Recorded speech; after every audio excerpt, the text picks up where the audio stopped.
Madam, मैं इस सवाल को हल कर सकता हूँ, मुझे एक मौका दीजिए। जब हम जैसे बड़े बड़े टीचर इस सवाल को हल नहीं कर पाए, तो ये गरीब फटे कपड़े पहना हुआ कचरा बीनने वाला इसे कैसे सही कर देगा? अरे जाकर कचरा बीन, ये तेरी बस की बात नहीं है। जिस बच्चे को देखकर लोग कचरे वाला समझकर दूर भागते थे, उसी 10 साल के बच्चे ने वह गणित का सवाल हल कर दिया जिसे आईआईटी के टॉप प्रोफेसर भी 20 साल से नहीं सुलझा पाए थे। लेकिन जब प्रोफेसर विशाल शर्मा ने उस बच्चे के हाथ देखे तो उनकी दुनिया हिल गई। उन हाथों पर वही निशान था जो उनके खोए हुए बेटे के हाथ पर था। आखिर कौन था यह रहस्यमय बच्चा और क्यों लड़के को देखकर प्रोफेसर के होश उड़ गए? सुबह के 6 बजे थे और दिल्ली का सबसे महंगा सेंट जेवियर इंटरनेशनल स्कूल अपनी चमकदार दीवारों के साथ खड़ा था। यहाँ सिर्फ अमीरों के बच्चे पढ़ते थे जिनके पास करोड़ों की संपत्ति थी। स्कूल के गेट पर मर्सिडीज, BMW और ऑडी की कतार लगी रहती थी। लेकिन आज कुछ अलग था। स्कूल की मुख्य दीवार के बाहर कूड़े के ढेर के पास एक 10 साल का लड़का खड़ा था। उसका नाम आर्यन था, लेकिन यह नाम उसे किसने दिया था यह वह खुद भी नहीं जानता था। उसके कपड़े इतने फटे और गंदे थे कि लोग उसे देखते ही अपनी नाक पर रुमाल रख लेते थे। उसके बाल बिखरे हुए थे, चेहरे पर मिट्टी और कूड़े के निशान थे। उसके पैरों में एक हरी और एक नीली चप्पल थी जो शायद किसी कूड़े के डिब्बे में मिली होंगी। लेकिन अगर कोई ध्यान से देखता तो उसकी आंखों में एक अजीब सी चमक थी, जैसे आसमान के तारे रात में चमकते हैं। आर्यन रोजाना यहाँ आता था कूड़ा बीनने के लिए। उसे प्लास्टिक की बोतलें, डिब्बे और कागज इकट्ठे करके रद्दी वाले को बेचने पड़ते थे ताकि 2 वक्त की रोटी मिल सके। वह कहाँ से आया था, उसके माता पिता कौन थे, यह किसी को नहीं पता था। वह शहर के बाहरी इलाके में एक पुराने बस अड्डे के पास रहता था, जहाँ बेघर लोगों की एक छोटी सी बस्ती थी। लोग उसे पागल समझते थे क्योंकि वह अक्सर जमीन पर लकड़ी के टुकड़े से अजीब और गरीब निशान बनाता रहता था। वे नहीं जानते थे कि वे निशान गणित के सूत्र थे। आर्यन को नहीं पता था कि गणित क्या होती है, लेकिन उसका दिमाग संख्याओं की एक अजीब भाषा समझता था। जब वह कूड़े के ढेर में काम करता था तो उसे बोतलों की संख्या में पैटर्न दिखाई देते थे। जब वह आसमान देखता था तो तारों की स्थिति उसे किसी गुप्त संदेश की तरह लगती थी। स्कूल के अंदर आज खास हलचल थी। प्रोफेसर विशाल शर्मा दिल्ली के सबसे नामी गणितज्ञों में से एक थे। वे आईआईटी दिल्ली से पढ़े थे और उन्होंने अमेरिका में भी काम किया था। लेकिन उनके जीवन में एक ऐसा दुख था जिसने उन्हें तोड़ दिया था। 8 साल पहले उनका 2 साल का बेटा एक मेले में खो गया था। उसका नाम भी आर्यन था। प्रोफेसर विशाल शर्मा और उनकी पत्नी सुधा शर्मा ने हर जगह तलाश किया था। पुलिस, मीडिया, प्राइवेट जासूस सबकी मदद ली थी, लेकिन आर्यन का कोई निशान नहीं मिला था। इस दुख ने प्रोफेसर को इतना कठोर बना दिया था कि वे अब बच्चों से प्यार से बात भी नहीं करते थे। वे सिर्फ गणित में खुद को डुबो देते थे और दिन रात कठिन सवालों को हल करने में लगे रहते थे। आज प्रोफेसर विशाल शर्मा एक खास चुनौती लेकर आए थे। वह एक ऐसा सवाल था जिसे वे पिछले 20 साल से हल करने की कोशिश कर रहे थे। यह सवाल फर्मेट के अंतिम प्रमेय और क्वांटम गणित के सिद्धांतों को जोड़ता था। इसे अंतर्राष्ट्रीय गणित समुदाय में शर्मा का असंभव समीकरण के नाम से जाना जाता था। प्रोफेसर विशाल शर्मा ने इस सवाल पर अपनी पूरी जवानी लगा दी थी, लेकिन अभी तक वे इसका समाधान नहीं निकाल पाए थे। आज वे इस सवाल को अपने सबसे होनहार छात्रों के सामने रखने जा रहे थे, न कि उम्मीद में कि कोई इसे हल कर देगा, बल्कि इसलिए ताकि बच्चे समझ सकें कि गणित कितनी गहरी और रहस्यमय है। कक्षा में सन्नाटा था। सभी बच्चे जानते थे कि जब प्रोफेसर विशाल शर्मा इतने गंभीर मूड में आते हैं तो कुछ बड़ा होने वाला है। उन्होंने धीरे धीरे ब्लैक बोर्ड पर सवाल लिखना शुरू किया। पहले कुछ साधारण संख्याएं लिखीं, फिर जटिल चिन्ह, फिर ऐसे फॉर्मूले जो किसी दूसरी दुनिया की भाषा लग रहे थे। 15 मिनट तक वे लिखते रहे। जब वे रुके तो पूरा बोर्ड अजीबोगरीब निशानों से भर गया था। बच्चे हैरानी से देख रहे थे। कुछ को तो समझ ही नहीं आ रहा था कि यह गणित है भी या कोई जादुई मंत्र। प्रोफेसर ने पीछे मुड़कर देखा और कहा, यह सवाल मैंने अपनी जिंदगी का सबसे कीमती हिस्सा देकर बनाया है। मैं चुनौती देता हूं कि अगर आप में से कोई भी इसे कल सुबह तक हल कर देगा तो मैं अपनी प्रोफेसरी छोड़ दूंगा और उसे अपनी सारी संपत्ति दे दूंगा। बाहर आर्यन कूड़े के ढेर में काम कर रहा था, लेकिन उसका ध्यान क्लासरूम की खिड़की की तरफ था। जब तक प्रोफेसर सवाल लिख रहे थे, आर्यन लोहे की जाली से चिपका हुआ उन्हें देख रहा था। जैसे जैसे सवाल बोर्ड पर उभरता गया, आर्यन की आंखें चमकने लगीं। उसे यह डरावना सवाल नहीं लग रहा था। उसे यह एक सुंदर कविता जैसा लग रहा था जो उसके दिमाग में संगीत बजा रही थी। वह सवाल उससे बात कर रहा था, उसे पुकार रहा था। आर्यन को एहसास हुआ कि वह इस सवाल को समझ रहा है। हर निशान, हर संख्या उसे साफ दिखाई दे रही थी। लेकिन तभी स्कूल के चौकीदार ने उसे देख लिया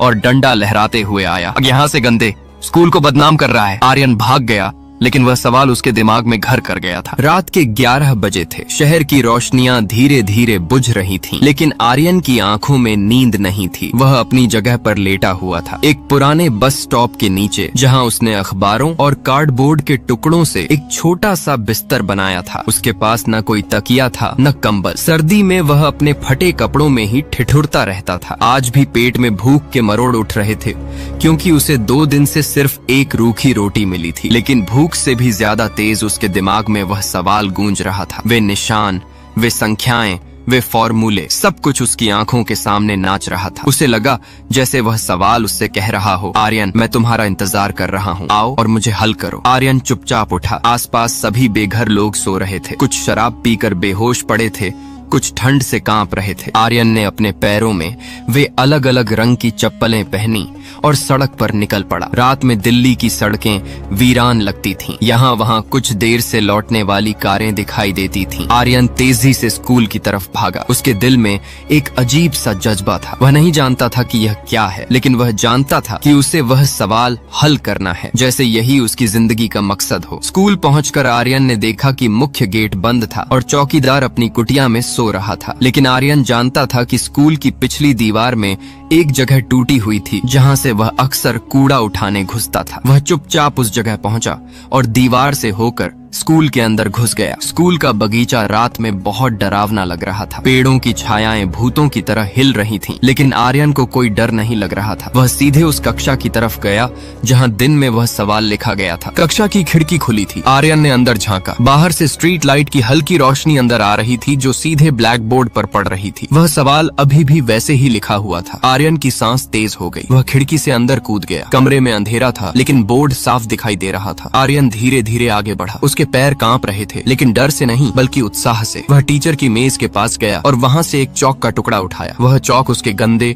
खुरदरे हाथों में बहुत छोटी लग रही थी। आर्यन ने बोर्ड को देखा। प्रोफेसर विशाल शर्मा का सवाल वाकई जटिल था, लेकिन आर्यन को यह जटिल नहीं लग रहा था। उसे लग रहा था जैसे यह सवाल उसी के लिए बनाया गया हो। वह समझ रहा था कि यहाँ समय और स्थान के बीच का रिश्ता छुपा हुआ है। यहाँ अनंत की गणना की गई है। यहाँ ऐसे सूत्र हैं जो ब्रह्मांड की गुत्थियों को सुलझाते हैं। आर्यन ने लिखना शुरू किया। पहले वह धीरे धीरे लिख रहा था, लेकिन जैसे जैसे उसका दिमाग काम करने लगा, उसकी रफ्तार बढ़ती गई। रात की चुप्पी में सिर्फ चौक की आवाज गूंज रही थी, खट खट खट। आर्यन लगातार लिख रहा था। वह भूल गया कि वह भूखा है। वह भूल गया कि वह एक कचरा बीनने वाला बच्चा है। वह भूल गया कि दुनिया उसे कैसे देखती है। इस वक्त वह सिर्फ एक गणितज्ञ था जो ब्रह्मांड के रहस्यों को सुलझा रहा था। उसके दिमाग में एक के बाद एक समाधान आते जा रहे थे। वह देख रहा था कि कैसे संख्याओं के बीच छुपे हुए पुल बन रहे हैं। वह देख रहा था कि कैसे गणित के नियम एक दूसरे से जुड़ रहे हैं। 4 घंटे बाद रात के 3 बजे आर्यन ने अपना काम पूरा किया। पूरा बोर्ड भर गया था। ऊपर से नीचे तक हर जगह समीकरण,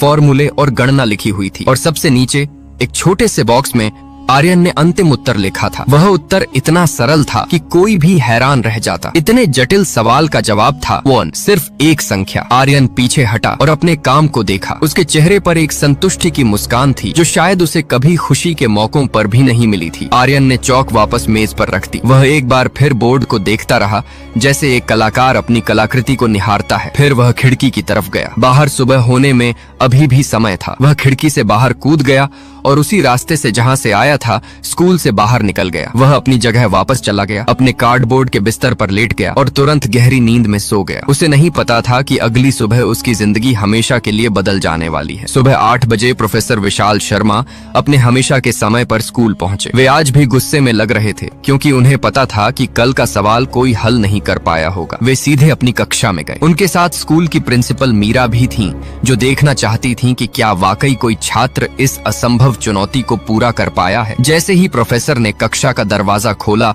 और अंदर कदम रखा, उनके हाथ से फाइलें गिर गईं। उनकी आंखें फैल गईं और वे जैसे पत्थर की मूर्ति बन गए। बोर्ड पर उनका सवाल हल हो चुका था। न सिर्फ हल हो चुका था, बल्कि ऐसे तरीके से हल हुआ था जिसकी उन्होंने कभी कल्पना भी नहीं की थी। प्रोफेसर धीरे धीरे बोर्ड के पास गए। उनके हाथ कांप रहे थे। वे अपना चश्मा उतारकर साफ करते रहे और बार बार बोर्ड को देखते रहे। प्रिंसिपल मीरा भी हैरान थी। उन्होंने पूछा, विशाल, क्या यह सही है? प्रोफेसर विशाल शर्मा शर्मा की आवाज में कंपन था जब उन्होंने जवाब दिया, मीरा, यह न सिर्फ सही है बल्कि यह तो जीनियस ही है। जो काम मैं 20 साल से कर रहा था उसे किसी ने एक रात में पूरा कर दिया है। प्रोफेसर ने बोर्ड पर लिखे हुए हर स्टेप को ध्यान से देखा। यहाँ ऐसे तरीके इस्तेमाल हुए थे जिन्हें सिर्फ एक सच्चा गणितज्ञ ही समझ सकता था। यहाँ कैलकुलस, अलजेब्रा और ज्यामिति का इतना सुंदर मिश्रण था कि यह एक कलाकृति लग रही थी। लेकिन सबसे हैरान करने वाली बात यह थी कि यह काम किसी बच्चे ने किया था। हैंडराइटिंग देखकर साफ पता चल रहा था कि यह कोई प्रशिक्षित गणितज्ञ नहीं बल्कि कोई बच्चा था, और वह भी ऐसा बच्चा जिसने शायद कभी स्कूल की शिक्षा भी नहीं ली थी। प्रोफेसर ने तुरंत सिक्योरिटी ऑफिसर को बुलाया। जल्दी से कल रात का सीसीटीवी फुटेज लाओ, मुझे पता करना है कि यह चमत्कार किसने किया है। 20 मिनट बाद सिक्योरिटी ऑफिसर रमेश एक लैपटॉप लेकर आया। प्रोफेसर, प्रिंसिपल मीरा और कुछ अन्य टीचर सभी स्क्रीन के चारों तरफ जमा हो गए। रमेश ने कल रात 11 बजे से फुटेज चलाना शुरू किया। रात के 2:30 में स्क्रीन पर एक छोटी सी छाया दिखाई दी। कैमरा की गुणवत्ता अच्छी नहीं थी, लेकिन यह साफ दिखाई दे रहा था कि कोई बच्चा स्कूल की दीवार फांद कर अंदर आया है। वह बच्चा सीधे कक्षा की तरफ गया और खिड़की से अंदर घुस गया। फिर अगले 4 घंटे तक वह लगातार बोर्ड पर कुछ लिखता रहा। सुबह 3:30 पर वह खिड़की से बाहर कूदा और वापस दीवार फांद कर चला गया। यह तो वही कचरा बीनने वाला लड़का है जो रोजाना यहाँ आता है, रमेश ने कहा। इसे आर्यन कहते हैं। बड़ा अजीब है ये, हमेशा अकेला रहता है। प्रोफेसर विशाल शर्मा का दिल तेजी से धड़कने लगा। जब रमेश ने आर्यन नाम लिया तो उन्हें लगा जैसे कोई बिजली का झटका लगा हो। उनके खोए हुए बेटे का नाम भी आर्यन था, लेकिन यह तो सिर्फ एक संयोग हो सकता है। इस शहर में हजारों बच्चों के नाम आर्यन हो सकते हैं। प्रिंसिपल मीरा ने कहा, विशाल,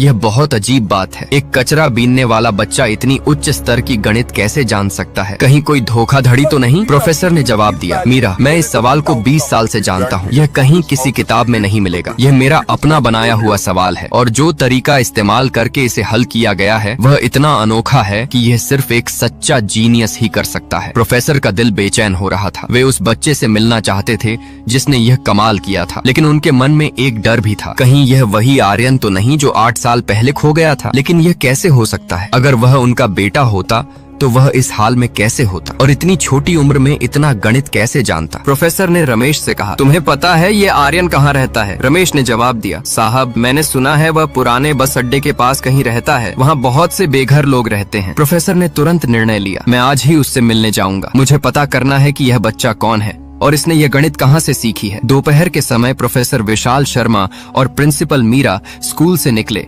और सीधे पुराने बस अड्डे की तरफ गए। वह जगह शहर के सबसे गरीब इलाकों में से एक थी। यहाँ गंदगी, बदबू और गरीबी का राज था। फटी हुई झुग्गियां, गंदे नाले और कूड़े के ढेर हर तरफ दिखाई दे रहे थे। प्रोफेसर का दिल दुखी हो रहा था। अगर यह वाकई उनका बेटा है तो वह इन हालातों में कैसे जी रहा होगा? बस अड्डे के पास उन्होंने कुछ लोगों से पूछताछ की। एक बुजुर्ग आदमी ने बताया, हाँ, आर्यन यहीं कहीं रहता है। अजीब लड़का है, हमेशा अकेला रहता है, कभी किसी से बात नहीं करता। लोग कहते हैं वह पागल है क्योंकि वह हमेशा जमीन पर कुछ लिखता रहता है। प्रोफेसर का दिल और तेजी से धड़कने लगा। आखिरकार उन्हें आर्यन मिल गया। वह एक पुराने बस के नीचे बैठकर कुछ प्लास्टिक की बोतलें साफ कर रहा था। जब प्रोफेसर ने उसे देखा तो उनकी सांस रुक गई। यह बच्चा देखने में 10 साल का था, बिल्कुल उसी उम्र का जितना उनका खोया हुआ बेटा अब होना चाहिए था। लेकिन इस बच्चे की हालत बहुत खराब थी। कपड़े बहुत गंदे और फटे हुए थे, बाल बिखरे हुए थे और चेहरा धूल से भरा हुआ था। प्रोफेसर धीरे धीरे आर्यन के पास गए। आर्यन ने उन्हें देखा तो डर गया। उसे लगा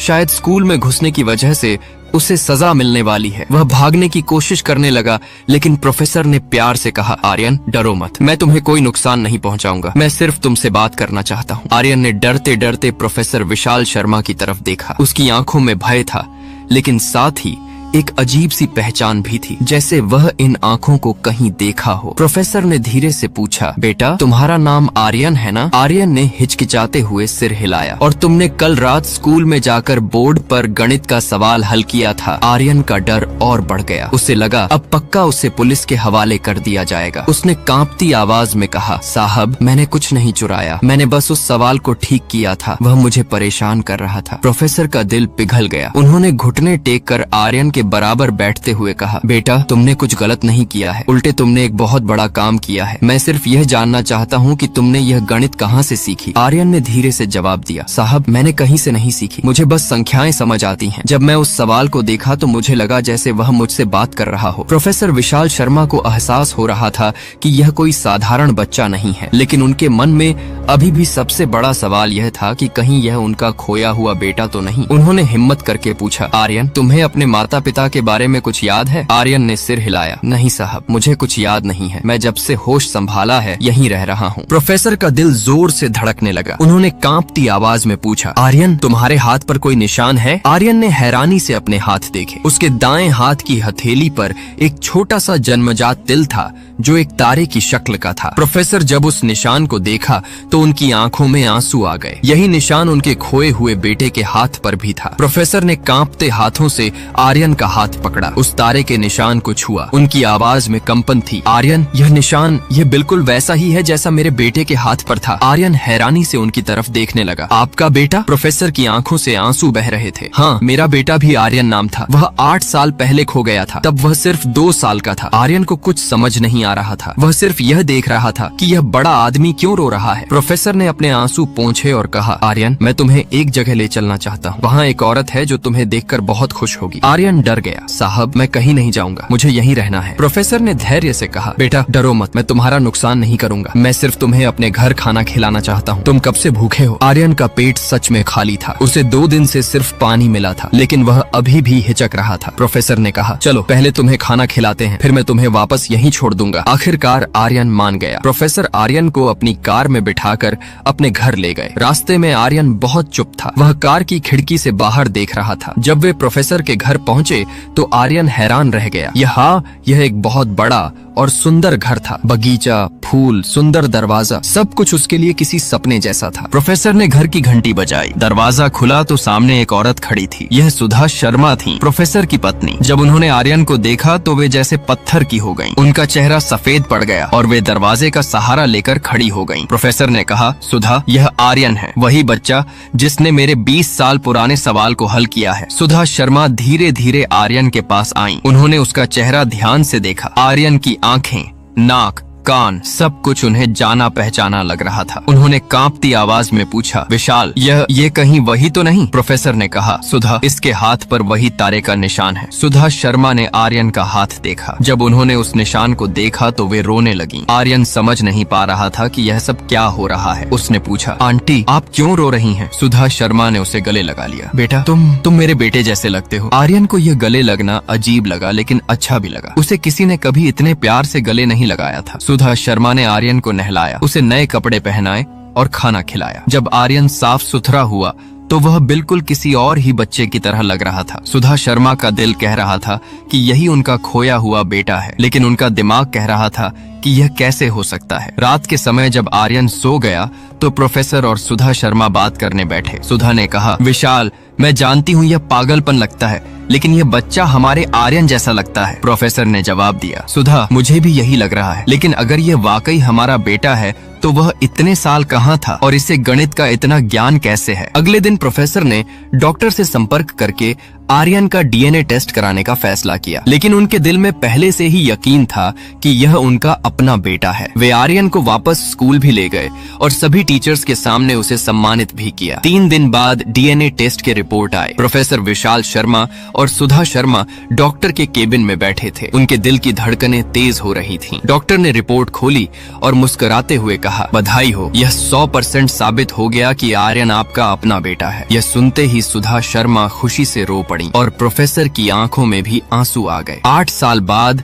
उन्हें अपना खोया हुआ बेटा मिल गया था, लेकिन अब सबसे बड़ा सवाल यह था कि आर्यन इन 8 सालों में कहाँ था और उसने गणित कैसे सीखी। जब उन्होंने आर्यन से यह सब पूछा तो आर्यन ने बताया कि उसे अपना कुछ भी अतीत याद नहीं है। वह सिर्फ इतना जानता है कि वह हमेशा से उसी बस अड्डे के आसपास रहा है। कुछ बेघर लोगों ने उसकी देखभाल की है। जब वह छोटा था तो एक बुजुर्ग आदमी उसका ख्याल रखता था जो रद्दी का कारोबार करता था। उसी की दुकान पर पुरानी किताबें मिलती थीं जिन्हें आर्यन पढ़ता रहता था। प्रोफेसर ने उस बुजुर्ग आदमी से मिलने का फैसला किया। उसका नाम रामू काका था। रामू काका ने बताया, साहब यह लड़का 8 साल पहले बहुत बुरी हालत में मिला था। कोई इसे बस अड्डे पर छोड़ गया था। यह बहुत बीमार था और कुछ भी याद नहीं था। मैंने इसकी देखभाल की। यह बहुत अजीब बच्चा है, हमेशा किताबों में मुंह घुसाए रहता था। मैं तो पढ़ा लिखा नहीं हूँ, लेकिन यह किताबों को देखकर ही सब कुछ समझ जाता था। रामू काका ने यह भी बताया कि आर्यन में कुछ खास बात थी, वह बहुत जल्दी चीजें सीख जाता था। साहब यह लड़का जादूगर है। मैंने देखा है इसे कि यह हवा में उंगली से कुछ लिखता रहता है। मुझे लगता था यह पागल है, लेकिन अब पता चला कि यह तो जीनियस है। रामू काका की आंखों में आंसू थे जब वह बोला, साहब मैं खुश हूँ कि इसे अपना घर मिल गया।